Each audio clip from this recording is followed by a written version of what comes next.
Doctor Baba Saheb Ambedkar ಅವರಿಗೆ ಭಾರತೀಯ ಸಂವಿಧಾನಕ್ಕೆ ಜಬ್ ತಕ್ ಸೂರಜ್ ಚಾಂದ್ रहेगा,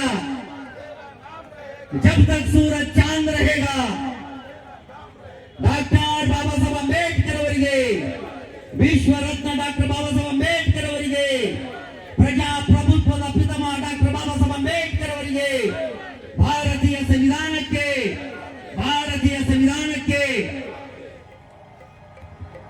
ಆಸ್ವಾಂಜಿ ಅವರಿದ್ದಾರೆ, ನಮ್ಮ ಶಿವಕುಮಾರ್ ಗಿರಿಪಟ್ಟಿ ಇದ್ದಾರೆ, ದಿನೇ ಅವರಿದ್ದಾರೆ.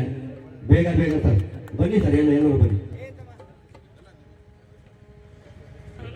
ಬನ್ನಿ ಮೇಲೆ ಬನ್ನಿ. ದೀಪ ಬೆಳಗಿಸೋಸ್ಕರವಾಗಿ ಅವರು ಬನ್ನಿ ಬನ್ನಿ ದೇವರಾಗಿ ಹೆಪ್ಪಾಳಿಗೆ.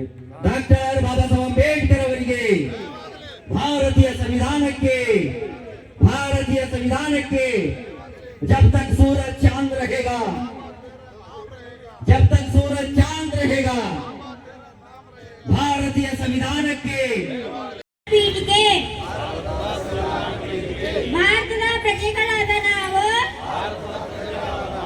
ಭಾರತವನ್ನು ಸಾರ್ವಭೌಮ ಸಮಾಜವಾದಿ ಜಾತ್ಯತೀತ ಪ್ರಜಾಸತ್ತಾತ್ಮಕ ಗಣರಾಜ್ಯವಾಗಿ ನಿರೂಪಿಸುವುದಕ್ಕಾಗಿ ಭಾರತದ ಎಲ್ಲ ಪ್ರಜೆಗಳಿಗೆ ಸಾಮಾಜಿಕ ಆರ್ಥಿಕ ಮತ್ತು ರಾಜಕೀಯ ನ್ಯಾಯವನ್ನು ವಿಚಾರ ಅಭಿವ್ಯಕ್ತಿ ವಿಶ್ವಾಸ ಧರ್ಮ ಮತ್ತು ಉಪಾಸನೆಯ ಸ್ವಾತಂತ್ರ್ಯವನ್ನು ಸ್ಥಾನಮಾನ ಮತ್ತು ಅವಕಾಶಗಳ ಸಮಾನತೆಯನ್ನು ದೊರೆಯುವಂತೆ ಮಾಡುವುದಕ್ಕಾಗಿ ವ್ಯಕ್ತಿ ಗೌರವ, ದೇಶದ ಏಕತೆ ಮತ್ತು ಸಮೃದ್ಧಿಗಾಗಿ ಎಲ್ಲರಲ್ಲಿ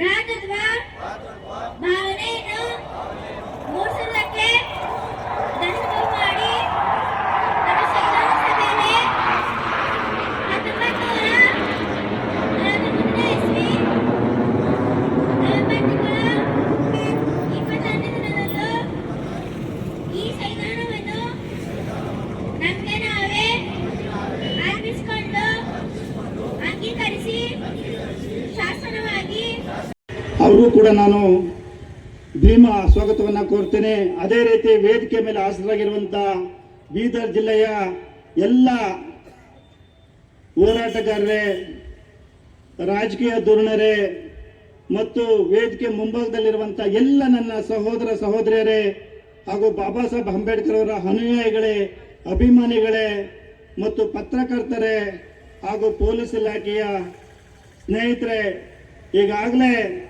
ಬಾಬಾ ಸಾಹೇಬ್ ಅಂಬೇಡ್ಕರ್ ಅವರ ಕ್ರಾಂತಿ ಗೀತೆಯನ್ನು ಹಾಡಿರುವಂಥ, ಭೀಮ ಗೀತೆಗಳನ್ನು ಹಾಡಿರುವಂಥ ಎಲ್ಲ ಮುಗ್ಧ ಮನುಷ್ಯರೇ, ಈಗಾಗಲೇ ಬೀದರ್ ಜಿಲ್ಲೆಯಲ್ಲಿ ಮೊದಲನೇ ಬಾರಿಗೆ ಸಂವಿಧಾನ ಅಂಗೀಕಾರ ದಿನಾಚರಣೆಯನ್ನು ಪ್ರತಿ ವರ್ಷ ಕೂಡ ಬಹಳ ಅದ್ದೂರಿಯಾಗಿ ಈ ಒಂದು ಕಾರ್ಯಕ್ರಮವನ್ನು ಮಾಡ್ತಾ ಇದ್ದಾರೆ. ಈಗಾಗಲೇ ನಮ್ಮ ಗಾಯಕಡವರು ಒಂದು ಮಾತನ್ನ ಹೇಳಿದ್ರು, ಸುಮಾರು 465 ದಿವಸಕ್ಕಿಂತ ಹೆಚ್ಚು ಇರಬಹುದು ಕಿಮ್ಸ್ ಆಸ್ಪತ್ರೆಯ ಕಾರ್ಮಿಕರ ಪರವಾಗಿ ಗಾಯಕಡವರು ಚಳಿ ಮಳೆ ಗಾಳಿ ಅನ್ನದೇ ನಿರಂತರವಾಗಿ ಧರಣಿಯನ್ನ ಮಾಡಿದ್ರು.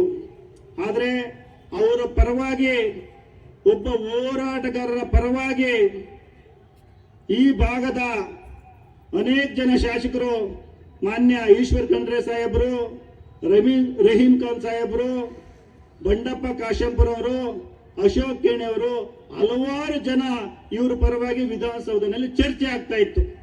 ನೋಡಿ, ಒಬ್ಬ ಚಳುವಳಿಗಾರನ ಪರವಾಗಿ ಕಿಮ್ಸ್ ಆಸ್ಪತ್ರೆಯ ಏನು ಕೆಲವು ಬೇಡಿಕೆಗಳಿತ್ತು, ಅವರ ಪರವಾಗಿ ವಿಧಾನಸೌಧದಲ್ಲಿ ಚರ್ಚೆ.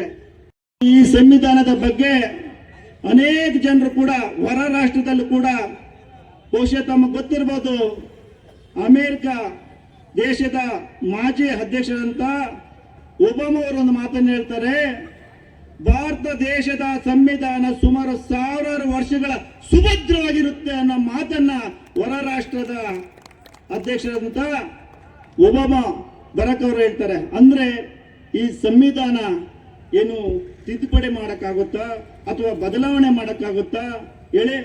ಈಗಿನ ಹೈಕೋರ್ಟ್ ಕಾರಣಕ್ಕೂ ಬದಲಾವಣೆ ಆಗೋದಿಲ್ಲ ನಮ್ಮ ಮಾತನ್ನ ಹೇಳ್ತಾರೆ ಸ್ನೇಹಿತರೆ.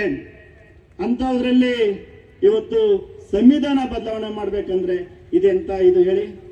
ಇವತ್ತು ನಮಗೆ ಗೊತ್ತಿರ್ಬೋದು, ಬಾಬಾ ಸಾಹೇಬ್ ಅಂಬೇಡ್ಕರ್ ಅವರು ಸಂವಿಧಾನ ವಿಚಾರ ಬಂದಾಗ ಮಾನ್ಯ AICC ಅಧ್ಯಕ್ಷ ಅಂತ ಖರ್ಗೆ ಸಾಹೇಬರು ಒಂದು ಮಾತನ್ನ ಹೇಳ್ತಾರೆ ಡೆಲ್ಲಿನಲ್ಲಿ, ಸಂವಿಧಾನದ ಪುಟಕ್ಕೆ ನೀವೇನಾದ್ರೂ ಕೈ ಹಾಕಿದ್ರೆ ಮುಂದಿನ ದಿನಗಳಲ್ಲಿ ರಕ್ತಪಾತವನ್ನ ನಡೆಯುತ್ತೆ ಅನ್ನೋ ಮಾತನ್ನ ಹೇಳಿದ್ರು ಅವರು. ನಾವು ಅದನ್ನ ಅರ್ಥ ಮಾಡ್ಕೋಬೇಕು. ರಾಮಾಯಣ ಬರೆದವ್ರು ಯಾರು? ವಾಲ್ಮೀಕಿ ಪರಿಶಿಷ್ಟ ಪಂಗಡಕ್ಕೆ ಸೇರಿದವರು.